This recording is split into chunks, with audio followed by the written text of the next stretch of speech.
საპარლამენტო არჩევნების წინ უფლებადამცველთა გაერთიანებამ გაუგზავნა მიმართვები არჩევნებში მონაწილე სუბიექტებს საპროცესო შეთანხმებების იძულებით გაფორმებული საპროცესო შეთანხმების გადახედვასთან დაკავშირებით და თავად ამ ინსტიტუტის საპროცესო შეთანხმების ინსტიტუტის საერთოდ გაუქმებასთან მიმართებაში 8 სუბიექტმა გამოთქვა თავისი პოზიცია დადებითად ამ კუთხით, რომ ისინი მზად არიან, რომ მონაწილეობა მიიღონ იმ პროცესებში, რომ და საკანონმდებლო ცვლილებები განახორციელონ არჩევნებში გამარჯვების შემთხვევაში, რომ გადაიხედოს ეს საპროცესო შეთანხმებები ძალადობით გაფორმებული და აგრეთვე მოხდეს საპროცესო შეთანხმების ინსტიტუტის საერთოდ გაუქმება.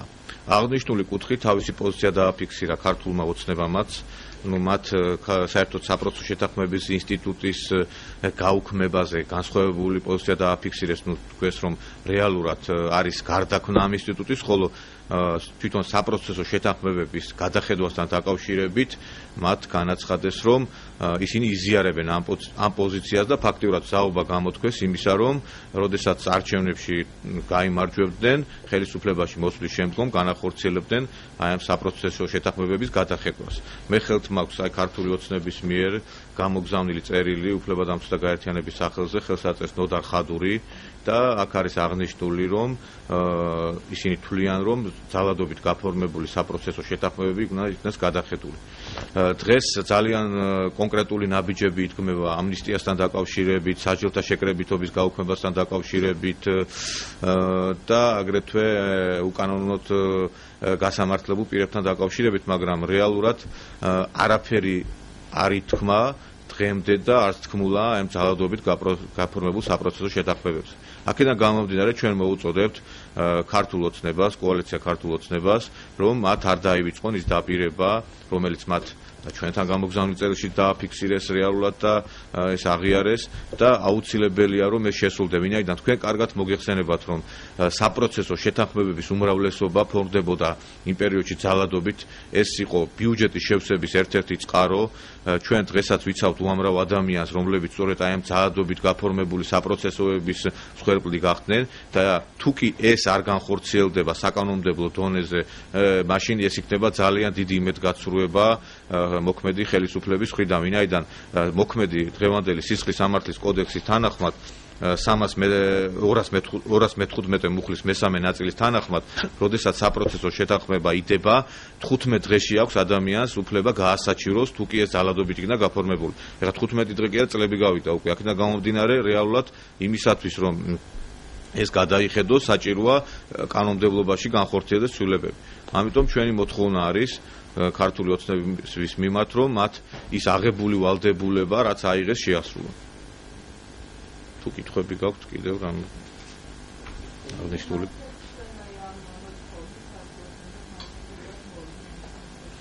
დიახ, ჩვენ მივმართეთ ამ კუთხით, ვინაიდან ჩვენ წერილიც გვაქვს აგერ ხელთ და ჩვენ სხვათა შორის სპეციალურად გავაკეთეთ ეს, რომ ეს გარკვეული პეტიცია იყო, სადაც მინდა გითხრათ, რომ გარდა ქართული ოცნების აქ ხელი მოაწერა კახა კუკავა თავისუფალი საქართველომ, სამართლიანი საქართველო, გიორგი თარგამაძე, ქრისტიან-დემოკრატიული გაერთიანება, სახალხო პარტია, თავისუფლების გზა, ზვიად გამსახურდია, საქართველოს სპორტსმენთა კავშირი და იცით რაშია საქმე, მივმართეთ და მათგან იყო, რომ ჩვენ ამაზე მუშაობთ. პასუხი ესეთი.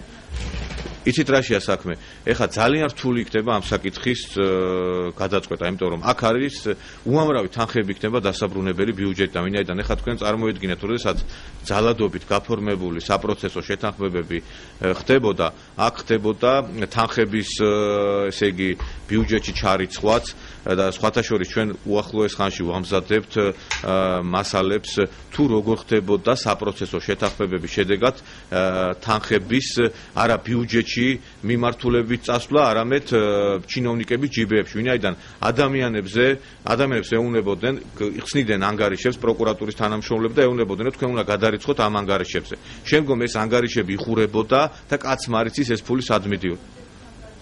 არ იყო მიმართული ეს, არ იყო ეს მიმართული ბიუჯეტის ანგარიშზე და ეხლა თქვენ წარმოედგინეთ, დადგება საკითხი ამ თანხების დაბრუნებაზე, უამრავი ადამიანის რეაბილიტაციაზე. ამ საქმეების გასწორებას წლები დაჭირდება და ხელისუფლებას, რა თქმა უნდა, არჩევნების წინ, როდესაც ის დაპირებებს არიგებდა მოქმედი ხელისუფლება, ცოტა ადვილი იყო, მაგრამ შესრულებაც აცილებით რთულია. მე ძალიან კარგად მესმის. პროკურატურის ის რესურსი, რაც დღეს არსებობს, ვერაფრით ვერ ეყოფა აი ამ საქმეების გადახედვას. აქედან გამომდინარე საჭიროა დამატებითი ადამიანური რესურსი, დროც, მაგრამ ეს უნდა გაკეთდეს, ვინაიდან თქვენ კარგად მოგეხსენებათ, რომ ათასობით ადამიანი არის რეალურად დაზარალებული ამ კუთხით და ჩვენ მოუწოდეთ დიახ, ეხლა კბილაშვილმა განაცხადა, სხვათა შორის შედის უკვე მაინც მასალები ამ ძალადობით გაფორმებულ საპროცესო შეთანხმებთან დაკავშირებით. აი ამ ძალადობით გაფორმებული საპროცესო შეთანხმების ნათელი მაგალითია, მე თქვენ უფრო კარგად მოგეხსენებათ, რომ აი ეს ფოტორეპორტერების საქმე, ესეც ძალადობით გაფორმებული საპროცესო შეთანხმების შედეგია. სიმონ კილაძის საქმე, პრეზიდენტის ადმინისტრაციის მრჩეველი, როდესაც მასაც ძალადობით გააფორმებინეს საპროცესო და უამრავი საქმე კიდე რომელსაც ჩვენ დღეს ამ საკითხებზე მუშაობთ და ეს ამ ხალხს შეაქვს, იმიტომ კბილაშვილმა თქვა შემოიტა, მაგრამ რესურსი თვითონ კანონმდებლობა არ იძლევა იმის საფუძველს, რომ ეს გადახედული იქნეს, იმიტომ რომ გითხარით კიდევაც, რომ 215 მუხლის მესამე ნაწილის თანახმად მხოლოდ ესე იგი 15 დღეში არის გასაჩივრება, ამის შესაძლებელი, ხო რომ ახლად აღმოჩენილი გარემოებებში კი ეს ძალადობით გაფორმებული საპროცესო შეთანხმება ნამდვილად ვერ გავა, იმიტომ რომ ახლად აღმოჩენილი გარემოება ცოტა სხვა რაღაცა არის სისხლის სამართლის კანონმდებლობის თანახმად. აქედან გამომდინარე, ჩვენი მოწოდება, რომ ეს უნდა ამაზე ისიც რა შეასაქმე, ჩვენ ცოტა შეშფოთებული ვართ, იმიტომ რომ რეალურად ამაზე არ მიდის საუბარი, მიდის საუბარი ამნისტიაზე, საჯელთა შეკრებითობაზე, პრობაციონერებზე, ხოლო არც ერთხელ არ თქმულა ძალადობით გაფორმებულ საპროცესო შეთანხმებებზე სადმე და ეს ამას ელოდება ათასობით ადამიანი. ათასობით ადამიანი, ვინაიდან ჩვენ გვაქვს სტატისტიკური მონაცემები თუ აი როგორი დინამიკა იყო მაგალითად ამ ძალადობით გაფორმებულ საპროცესო შეთანხმებთან დაკავშირებით და ეს იყო მზარდი დინამიკა, ანუ ესე იგი განაჩენები იყო ესეთი, რომ 2006 წელს იყო 3791, 2007 წელს 8432, 2008 წელს 9027, 2009 წელს 9073, 2010 წელს 13345, 2011 წელს 12718, ხოლო 2012 წლის 6 თვეში 6215. ეხლა თქვენ წარმოიდგინეთ, რამდენი ხალხი აქედან ეხლა რა თქმა უნდა ყველა ძალადობით არ გაუფორმებია საპროცესო, მაგრამ რამდენი ადამიანია ეხლა ეგ ათასობით ადამიანზეა ლაპარაკი, ხო? და რა თქმა უნდა ეს არის მძიმე ტვირთი ხელისუფლებისათვის, მაგრამ რეალურად თუ გვინა ჩვენ რომ სამართლიანი ხალხმა ქართულ ოცნებას იმიტომ კი არ მისცა ხმა, რომ რეალურად რაღაცა მარტო ყოფითი პირობების გაუმჯობესება მომხდარიყო, არამედ მისცა ხმა იმიტომ რომ აღდგეს სამართლიანობა და სამართლიანობის აღდგენა არ მოხერხდება თუ კი არ მოხდება ძალადობით გაფორმებული საპროცესო შეთანხმებების გადახედვა.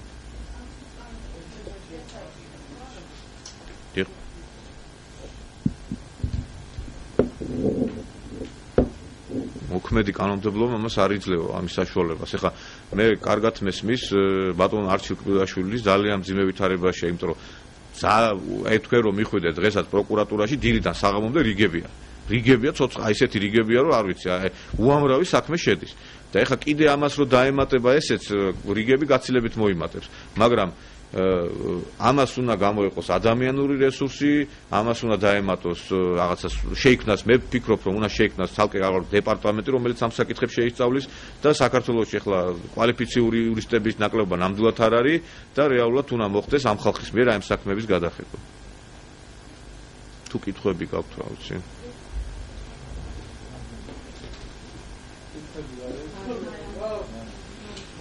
სხვათა შორის ირაკლი ოქრუაშვილის საქმეს მე მგონი საპროცესო ძალადობით გაფორმებული საპროცესო იყო, მე ეგრე დიახ, ანუ ირაკლი ოქრუაშვილიც სხვათა შორის საპროცესო შეთანხმების შედეგად იქნა განთავისუფლებული და მე მგონია რომ და ვიცი რომ ისიც გარკვეულწილად თქვენ კარგად მოგეხსენებათ მისი აღიარების ჩვენება როგორ მოხდა და აქედან გამომდინარე ისიც ძალადობით გაფორმებული საპროცესო შეთანხმება იყო, იმიტომ რომ ციხეში გაკეთებული ეს კადრები თქვენ კარგად გახსოვთ როგორი ზემოქმედების ქვეშ აძლევდა ის ჩვენებას, რომ იგი მართლაც მონაწილეობდა ყველაფერ ამბავში, რასაც პროკურატურა მას ედავებოდა.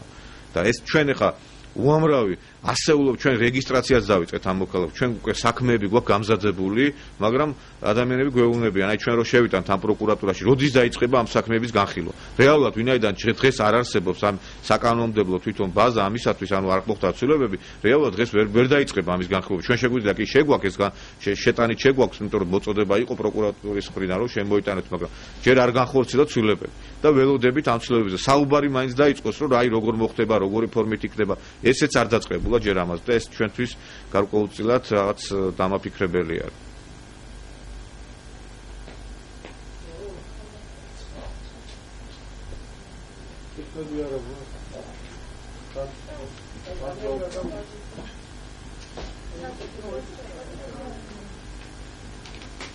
ცალკე თუ გნებავთ, რა ვიცი.